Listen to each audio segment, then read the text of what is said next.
महाभारत हमें सिखाती है कि सामने वाले को मर्यादा में कैसे रखना है, लेकिन श्री रामचरितमानस जी हमें सिखाती है कि खुद कैसे मर्यादा में रहना है। जय सिया राम, जय राधे श्याम। बहुत बहुत स्वागत है आप सभी का मैं और मेरे राधा रमन लाल चैनल पे। श्री रामचरितमानस जी एक ऐसा ग्रंथ जो हर हिंदू सनातनी के घर में आपको मिल जाएगा, जिसका पाठ हर शुभ और मांगलिक कार्य में हम अपने घर में रखवाते हैं। लेकिन श्री रामचरितमानस जी के विषय में गिनी चुनी बातें ही आप और हम जानते हैं। और वो क्या गिनी चुनी बातें हैं कि श्री रामचरितमानस जी हमारे प्रभु श्री राम जी का परम पवित्र जीवन चरित्र है। श्री गोस्वामी जी, श्री तुलसीदास जी महाराज जी ने इसे अपनी सरल भाषा में हम सबके लिए लिखा है। लेकिन इससे भी ज्यादा इम्पोर्टेंट जो बेस है श्री रामचरितमानस जी का, वो हम और आप समझ नहीं पाते। क्यों? क्योंकि हम उसके श्लोक, उसके अर्थ कभी पढ़ते ही नहीं है, कभी समझने का प्रयास ही नहीं करते। ये हमारे हिंदू सनातन धर्म का मतलब सबसे बेसिक और सबसे मजबूत इम्पोर्टेंट ग्रंथ है श्री रामचरितमानस जी। जीवन का सार छुपा हुआ है श्री रामचरितमानस जी में। महाभारत हमें सिखाती है कि सामने वाले को मर्यादा में कैसे रखना है, लेकिन श्री रामचरितमानस जी हमें सिखाती है कि खुद कैसे मर्यादा में रहना है। पर हमारे पास तो समय ही नहीं है श्री रामचरितमानस जी का पाठ पढ़ने का। सुनते हैं, हम मांगलिक कार्यक्रमों में जाते हैं तो सुनते जरूर हैं, लेकिन सच्ची सच्ची बताइए कि किस किस को समझ में आती है श्री रामचरितमानस जी। श्री सद्गुरुदेव भगवान की कृपा से, प्रभु की प्रेरणा से और कुछ ऐसे प्रेमी जन हैं प्रभु के, श्री रामचरितमानस जी के, जिन्होंने आग्रह किया कि दीदी श्री रामचरितमानस जी हम सुनते हैं, बहुत अच्छी लगती है, बहुत प्यारे लगते हैं सुनने में उसके श्लोक, लेकिन हमें समझ में नहीं आता। और विश्वास कीजिए, ये बात ना मुझसे एक 15-16 साल की लड़की ने कही है कि दीदी प्लीज आप इसे एक्सप्लेन कीजिए। तो बड़ी हिम्मत करके मैं भी अपने गुरुदेव भगवान के बड़ी कृपा मानती हूँ कि इस अयोग्य को इस काम के लिए चुना उन्होंने। प्रभु की बड़ी कृपा मानती हूँ। तो पर डे अभी तक मैं एक श्लोक या फिर एक दोहा रील्स शॉर्ट्स के माध्यम से आप सबके बीच शेयर कर रही थी, उसे एक्सप्लेन करके। पर 1 मिनट की रील में पूरे श्लोक को डिफाइन कर पाना मेरे लिए बहुत ज्यादा मुश्किल हो रहा था। इसलिए श्री जी की कृपा से, श्री जी की परमिशन लेकर मेरा हर कार्य अपने लाल जी और श्री जी से पूछकर ही होता है। तो जब मैंने ये बात श्री जी के पास रखी तो श्री जी ने प्रेरणा दी कि एक वीडियो में हम 3 श्लोक गाकर सुनाएं और उसका अर्थ आपको समझाएं। तो आप सभी से बस एक ही अनुरोध है कि मैं भी इतनी मेहनत कर रही हूँ, प्रयास कर रही हूँ आप सभी को मानस जी के श्लोक, दोहे, चौपाइयाँ, छंद समझाने का।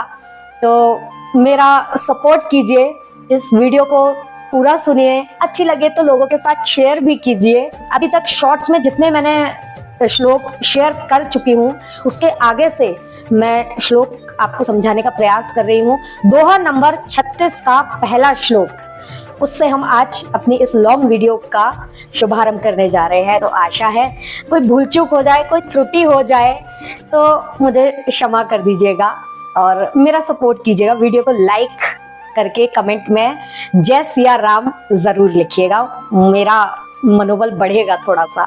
सप्त प्रबंध सुभग सोपाना, ज्ञान नयन निरखत मन माना, रघुपति महिमा अगुन अबाधा, बरनब सोई बरबारी अगाधा। श्री रामचरितमानस जी में टोटल 7 कांड है और ये सिर्फ 7 कांड नहीं है, मानस सरोवर जी की सुंदर 7 सीढ़ियां हैं जिनके माध्यम से हम प्रभु श्री राम जी के चरित्र में डुबकी लगा सकते हैं, उनकी अथाह गहराई तक जा सकते हैं, अपने प्रभु के और नजदीक जा सकते हैं, उन्हें समझ सकते हैं। और ऐसा मैं नहीं कह रही हूँ, ऐसा हमारे पूज्य श्री तुलसीदास बाबा जी कह रहे हैं। तो ये था पहला श्लोक। बढ़ते हैं अगले श्लोक की ओर। राम सिया जस सलिल सुधासम, उपमा बीच बिलासी मनोरम, पुरैन सघन चारु चौपाई, जुगति मंजुमनि सीप सुहाई। इस श्लोक में परम पूज्य श्री तुलसीदास बाबा जी कितनी सुंदर तरीके से व्याख्या कर रहे हैं श्री रामचरितमानस जी की, कि ये सिर्फ एक ग्रंथ नहीं है, ये हमारे महादेव के हृदय में वास करता हुआ मानस सरोवर है। जैसे सरोवर में जल होता है, सरोवर में पुष्प होते हैं, और भी लताएं पताएं और वृक्ष इत्यादि होते हैं, सीढ़ियां होती है सरोवर की। तो तुलसी बाबा जी हमें बिल्कुल उस तरीके से बिल्कुल सहज होकर समझाने का प्रयास कर रहे हैं, और आगे कह रहे हैं कि हमारे जो प्रभु है ना श्री रामचंद्र जी और माँ जानकी जी, उनका जो यश है बिल्कुल अमृत के जल के समान है। और मानस जी में जो उनकी उपमाएं दी गई हैं वो सुंदर तरंगों का मनोहर विलास है। मानस जी में जो सुंदर सुंदर चौपाइयां आप सुनते हैं, पढ़ते हैं, वो इस सरोवर की पुरइन है। पुरइन मतलब जैसे कि सरोवर में बहुत छोटे छोटे सुंदर से कमल खिले हुए हों, तो सरोवर की शोभा तो देखते ही बनती है, कितने सुंदर लगते हैं। तो जो चौपाइयां हैं मानस जी की, वो सरोवर में खिले हुए सुंदर सुंदर मनोहर छोटे छोटे कमल है। जरा कल्पना करके देखिए कि एक सुंदर सा सरोवर है और उसमें छोटे छोटे कमल खिले हुए, कितने सुंदर लगते होंगे। और मानस जी में जो कविताओं की युक्तियां है ना, वो सुंदर सुंदर मोतियों को उत्पन्न करने वाली सुहावनी सीपियों के समान है।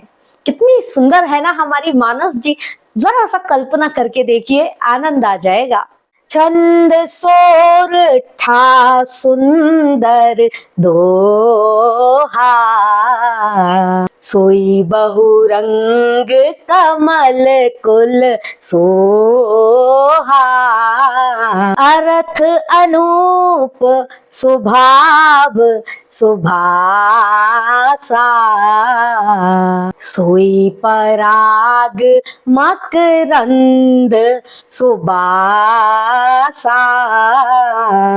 इस श्लोक में पूज्य श्री बाबा इतनी सुंदर व्याख्या कर रहे हैं कि मानस जी के जो श्लोक, छंद, दोहे हैं ना, वो कमल के झुंड के समान है। जैसे एक सरोवर में भिन्न भिन्न रंगों के, बहुरंगों के कमल, कोई गोल्डन कमल है, कोई गुलाबी कमल है, कोई पीला कमल है, कोई नीला कमल है, ऐसे झुंड बना हुआ है और बीच सरोवर में खिले हुए हैं अलग अलग जगहों पर। जरा कल्पना करके देखिए कितने सुंदर दिखते होंगे, है ना। तो बाबा यही समझाने का प्रयास कर रहे हैं। और जो इनके अर्थ हैं, जो ऊंचे ऊंचे भाव हैं, जो इनकी भाषा है, वो क्या है? वो पराग है। पराग मतलब जो पुष्पों की जो रज होती है ना, उसे पराग बोलते हैं। और मकरंद है, मकरंद यानी कि पुष्पों का रस है जो सुगंधि फैला रहा है चारों ओर। हम और आप जो पढ़ते हैं, सुनते हैं, तो एक अलग ही अनुभूति होती है ना प्रभु से कनेक्ट होने की। मन को एकदम जो शांति मिलती है, जो सुकून मिलता है, वो क्या है? वो यही बाबा समझाने का प्रयास कर रहे हैं। ये पराग, ये सुगंध मानस जी की हम सबके जीवन में यूं ही फैलती रहे, यही मेरी प्रभु के श्री चरणों में प्रार्थना है। आशा है आज के ये 3 श्लोक और उनके अर्थ मैं आपको अच्छी तरह से समझा सकी होंगी, और आगे भी आप यूं ही मेरा साथ देते रहेंगे और आगे आने वाले श्लोकों को श्रवण करके आनंदित होते रहेंगे, प्रभु से खुद को और ज्यादा कनेक्ट फील कर पाएंगे। यही मेरा उद्देश्य है। आज इस वीडियो में मैंने कुछ ज्यादा ही बोल दिया, क्योंकि आज से मैं लॉन्ग वीडियो के माध्यम से शेयर कर रही हूँ ये श्लोक, तो इसके बारे में आप सबको बताना बहुत जरूरी था। बेसिक यदि हम नहीं समझेंगे तो आगे हमें इतना कुछ समझ में नहीं आएगा ना, क्योंकि आज की जनरेशन वो तो बहुत दूर है इससे, उसे तो समझना होगा ना कि किसने लिखी, क्या है श्री रामचरितमानस जी। इसलिए आज मैंने इस वीडियो में थोड़ा ज्यादा एक्सप्लेन कर दिया है। आगे से आपको पॉइंट टू पॉइंट सिर्फ श्लोक और उसके अर्थ ही मिलेंगे। वीडियो यदि पसंद आया हो तो वीडियो को लाइक करके और भी लोगों के साथ शेयर जरूर कीजिएगा, और हाँ, कमेंट में जय सिया राम लिखना बिल्कुल भी मत भूलिएगा। मिलते हैं अगले वीडियो में 3 नए श्लोकों के साथ। तब तक जुड़े रहिए मैं और मेरे राधा रमन लाल चैनल के साथ। तब तक के लिए जय सिया राम, जय राधे श्याम।